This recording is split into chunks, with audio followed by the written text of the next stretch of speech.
par le son, la respiration qui va avec.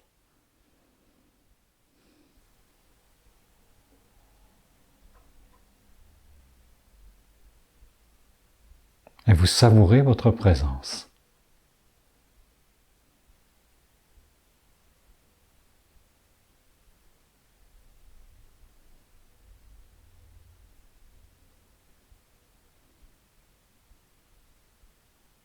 Quand vous êtes dans une phase d'écoute, comme ça, l'important, je le répète, que le regard soit complètement stable. Les globes oculaires sont complètement stabilisés.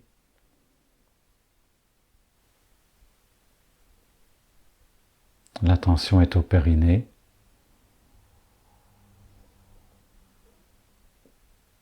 La respiration ralentit d'elle-même beaucoup, mais surtout vous ne faites rien avec la respiration, vous la laissez être telle qu'elle est.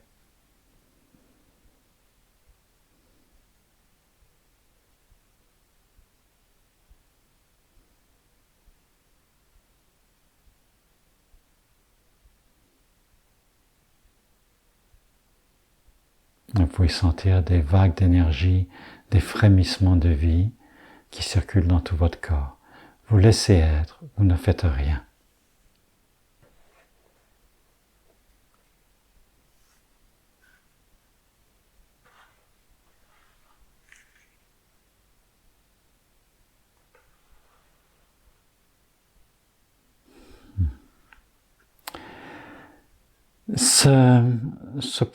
Ce deuxième adhara correspond aussi au premier chakra. C'est le même lieu que le premier chakra, on y reviendra plus tard. Je reviendrai sur les chakras après vous avoir expliqué les 16 adharas. On l'appelle le point de Brahma. Et le point de Brahma, c'est-à-dire c'est le point du créateur. Et en français, on parle du père inné, le père inné dans le langage des oiseaux.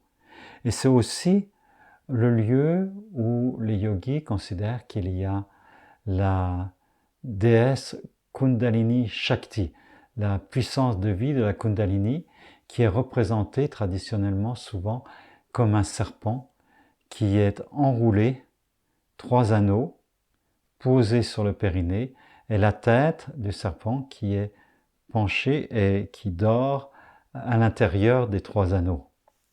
Et toute l'invitation, c'est que par la conscience, par le fait de porter son attention là, et avec tous les exercices énergétiques qui vont avec, de réveiller cette puissance de vie qui habituellement ne s'éveille que pour l'éjaculation, pour l'orgasme, homme ou femme, dans ces zones-là, mais qui n'est pas appelée par la conscience. C'est la poussée biologique de l'énergie sexuelle, mais il n'y a pas l'appel de la conscience pour que ça puisse monter dans ce qu'on appelle le canal central, le Sushumna, vers le haut jusqu'au 7e chakra.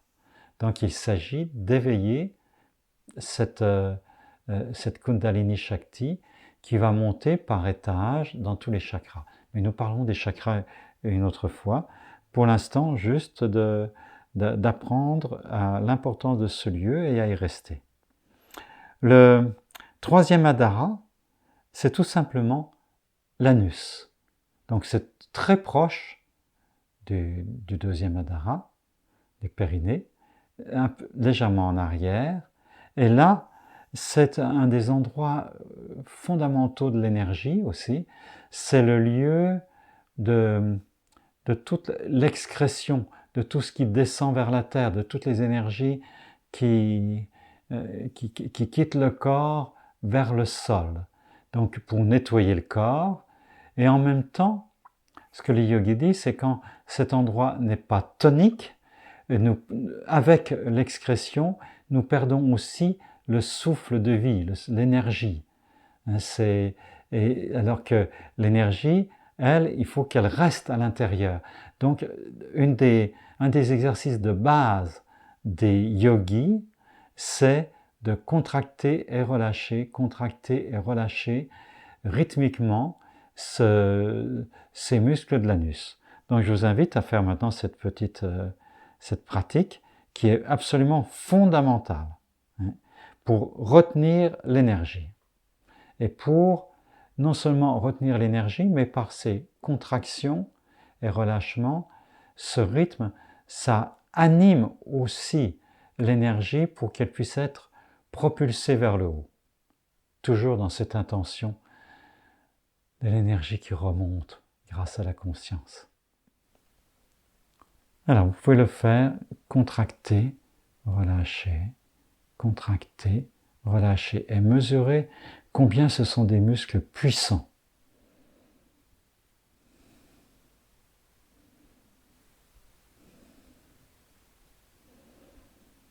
Alors, une fois que vous avez bien saisi cet effort, c'est vraiment comme de la muscu, vous pouvez le faire en l'ajustant sur votre respiration.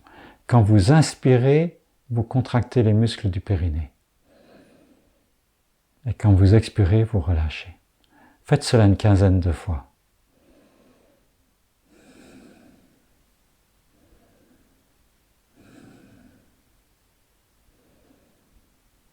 Toute votre attention est portée sur l'anus.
Vous pouvez pratiquer cela aussi bien assis en méditation, vous pouvez le faire aussi étendu dans votre lit.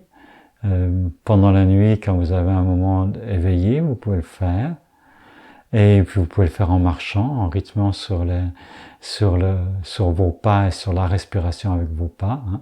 Une respiration classique, c'est deux pas en inspirant, contracter le périnée, 2 pas en expirant, relâcher le périnée, et ainsi de suite. Il peut y avoir des rythmes différents, mais c'est un rythme de base quand vous marchez vite énergétiquement. Et ce qui va fortifier votre énergie sexuelle aussi, la capacité orgasmique en partie. Votre capacité orgasmique peut augmenter avec cet exercice-là. Alors, une autre chose qu'il y a dans ces zones-là, évidemment, c'est le sexe lui-même. Et la base, la racine du sexe, c'est-à-dire tout pour les femmes, vraiment, c'est le clitoris en fait. Et pour les hommes, c'est le gland et la hampe du pénis, tous les muscles recteurs du pénis. Voilà. Alors, là, il y a quelque chose à bien comprendre. Et ce que je dis, c'est surtout valable pour les hommes. Je ne suis pas une femme, donc je n'ai pas l'expérience d'une femme. Mais il y a quelque chose qui est semblable que les femmes, vous avez à explorer par vous-même. Donc, là, il y a un gros débat dans le yoga, c'est est-ce qu'il faut complètement éviter toute excitation sexuelle et tout rapport sexuel aussi, et toute éjaculation en tout cas, pour garder cette énergie, pour qu'elle soit disponible pour la montée.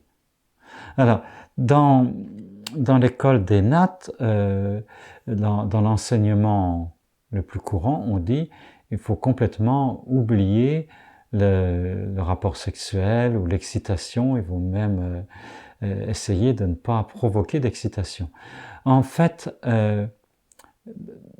il est probable, il est très probable que cela a été limité par le puritanisme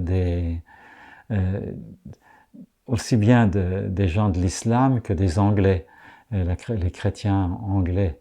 et que les enseignements par rapport à comment utiliser l'énergie sexuelle et comment utiliser l'excitation et le plaisir d'une façon yogique, ça a été gardé souvent pour des enseignements secrets ou de maître à disciple et pas divulgué. Donc il peut même y avoir eu l'enseignement extérieur faire croire qu'on n'utilisait pas l'énergie sexuelle alors qu'on l'utilisait.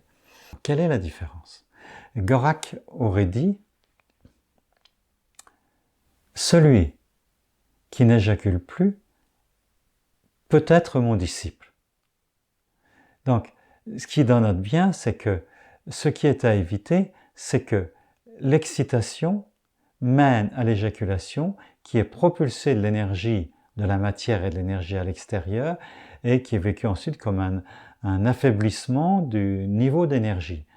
Si je peux vivre le plaisir sans éjaculer, sans le spasme orgasmique, et juste en réintégrant, en absorbant, en retenant, en absorbant l'énergie du plaisir avec la conscience pour que cela imbibe tout l'ensemble du corps et fasse vibrer toutes les cellules dans la douceur, la saveur, oui, vraiment la saveur, le régal de ce qu'est cette énergie, à ce moment-là, le plaisir est une énergie d'éveil, une énergie de stimulation et de vitalisation. Et celui qui peut faire l'amour et qui peut accepter et même stimuler son énergie sexuelle avec cette conscience de l'ensemble de son corps et non pas de la décharge, eh bien à ce moment-là, tout va très bien. Ça va dans le sens du yoga de Goraknath. Enfin, c'est ce que j'en ai compris à travers aussi l'enseignement d'Osho. On peut affiner beaucoup cette pratique avec l'énergie sexuelle.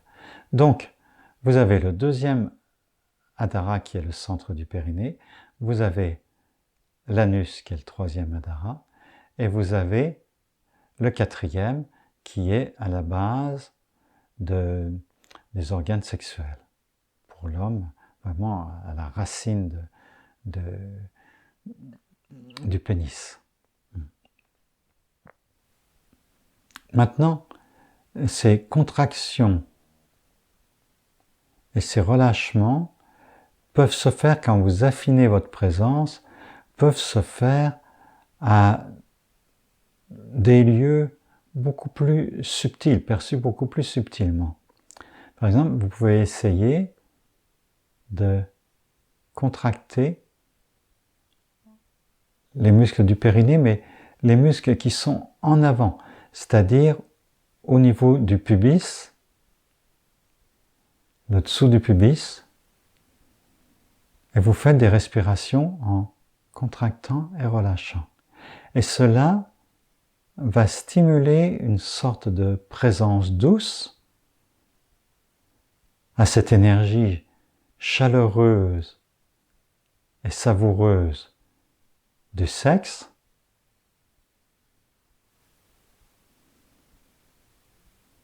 Vous pouvez le faire maintenant, contracter, en portant votre attention là, et vraiment, même si il y a une légère contraction musculaire qui va plus loin, qui est plus profonde vers le périnée ou vers l'anus, concentrez-vous vraiment toute votre attention là, et peu à peu, vous allez vous rendre compte qu'il y a possibilité de mobiliser le très bas ventre, pubis, sexe,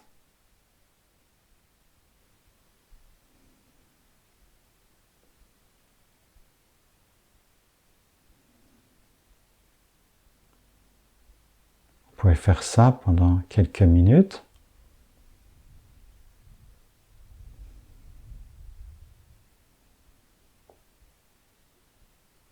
Et c'est là maintenant que se passe le détour à 180 degrés. C'est-à-dire, une fois qu'il y a une certaine excitation sexuelle qui vient, vous pouvez vous précipiter pour vous masturber ou pour trouver un partenaire, ou bien vous pouvez continuer cela en conscientisant maintenant que la contraction au niveau sexuel se prolonge au centre du périnée. Si vous êtes resté assis comme je le suis, c'est exactement là où appuie le talon gauche. Et là, vous pouvez maintenant contracter, relâcher les muscles des organes génitaux et le centre du périnée.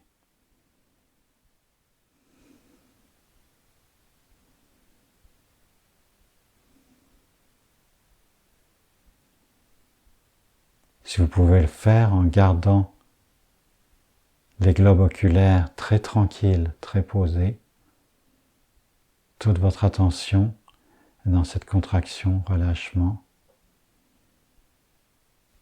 que vous pouvez faire aussi lentement et puissamment ou de façon plus subtile sur le rythme de la respiration. J'inspire, je contracte, j'expire, je relâche.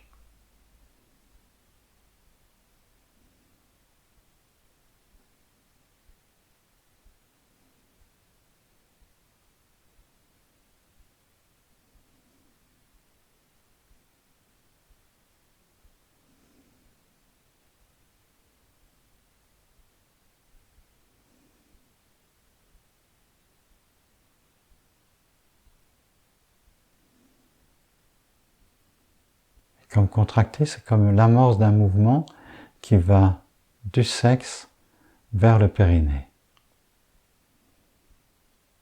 Et vous pouvez prolonger maintenant cette conscience jusqu'au muscle de l'anus. Contracter et sentir la contraction qui est comme une vague qui vient des organes génitaux, qui amène cette énergie de plaisir vers le périnée et ensuite vers l'anus.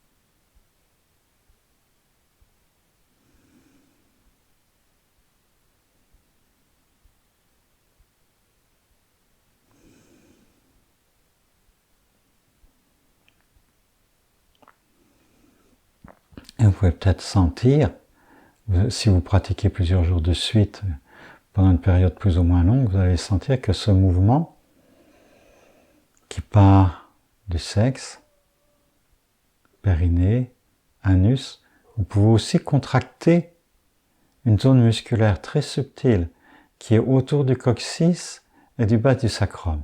C'est comme si vous pouvez resserrer aussi ces muscles-là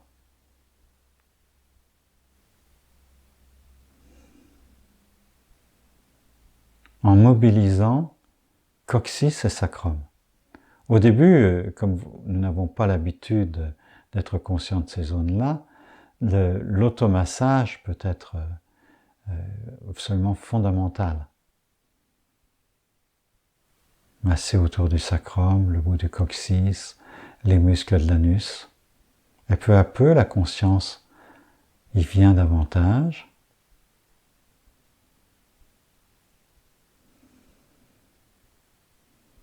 Je vous invite à respirer plus lentement, à faire des vagues plus importantes qui viennent du sexe vers le coccyx, vers le bas de la colonne,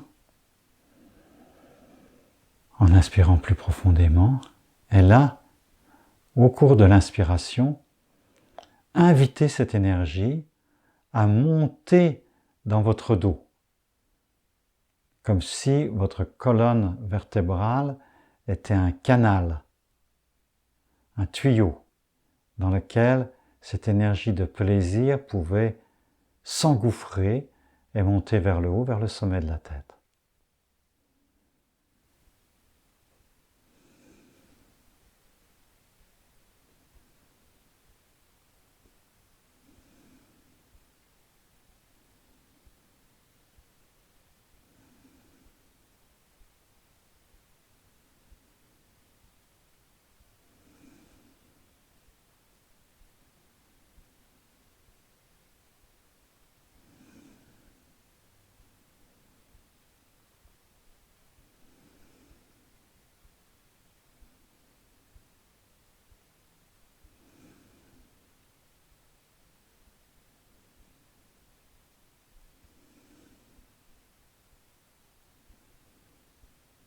Alors, au début, soyez bien attentifs. Si cela pourrait provoquer un afflux d'énergie très important au sommet de la tête, et ça peut même, pour certaines personnes, créer un mal de tête. Si ça vous arrivait, j'ai envie de vous dire, appelez-moi, contactez-moi et on peut prendre une séance d'explication et de comment faire disparaître ce mal de tête en répartissant davantage votre énergie. En fait, tout de suite là, parce que moi je sens maintenant que d'avoir fait ça avec vous, que maintenant il y a toute une sorte de petit pétillement qui se passe au niveau du sommet de la tête et l'énergie qui veut jaillir plus haut. Et un bon moyen, c'est, quand vous le faites monter comme ça, ensuite sur votre expiration, c'est de sentir que l'énergie redescend sur le devant de votre corps. Et vous avez plusieurs options. Vous pouvez expirer jusqu'à ce que ça vienne, ça se dépose dans votre cœur, ou vous pouvez expirer pour que ça redescende vers vos organes génitaux, et à ce moment-là, ça fait comme une boucle, ça monte dans la colonne, et ça redescend sur le devant du corps.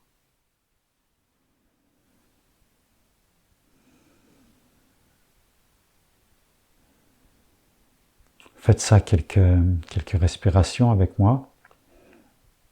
La contraction, les organes génitaux, périnée, anus, coccyx sacrum, monte dans le dos sur l'inspire, et sur l'expire, laissez tout redescendre vers le bas. Une chose qui aide à ce passage-là aussi, c'est de mettre le bout de la langue à la racine des dents supérieures. Bout de la langue, ça facilite la redescente vers le bas.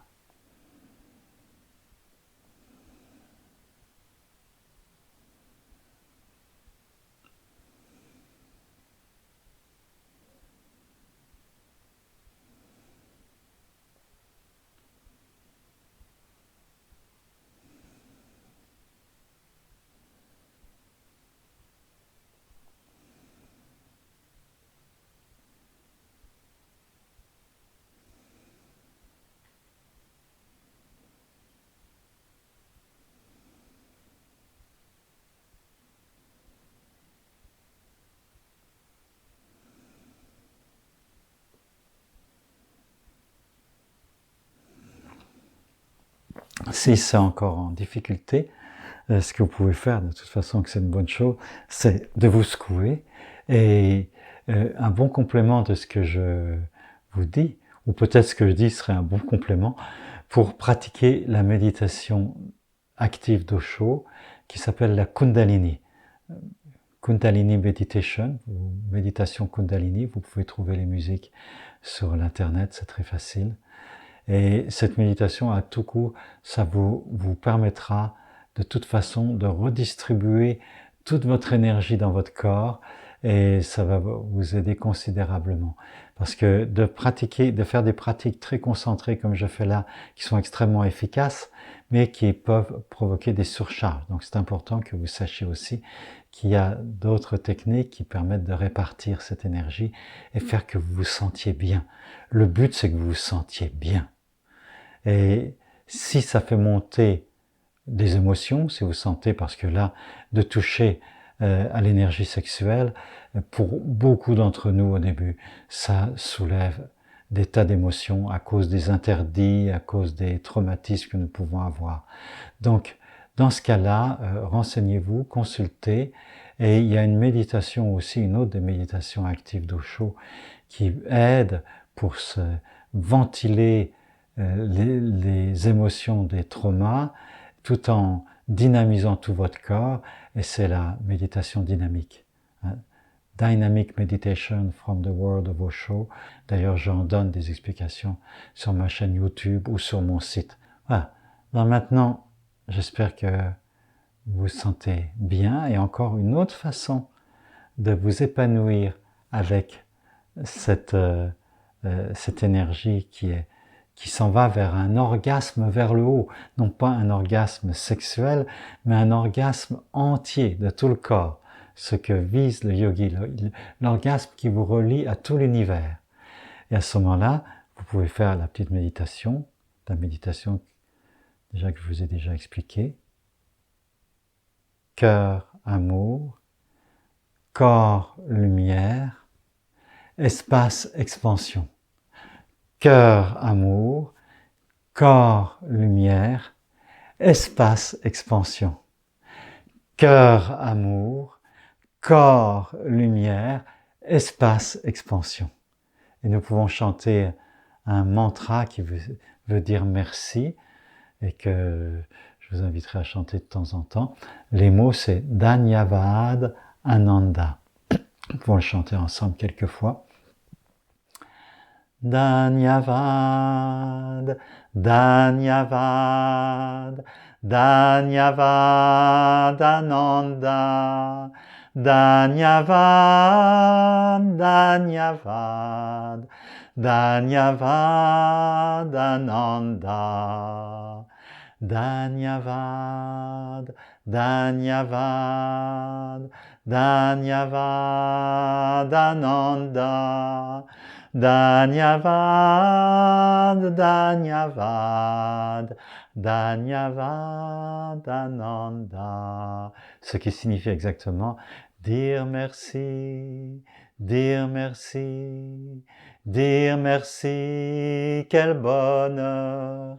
Dire merci, dire merci, dire merci, quel bonheur. Dire merci, dire merci, dire merci, c'est la joie. Dire merci, dire merci, dire merci, c'est la joie.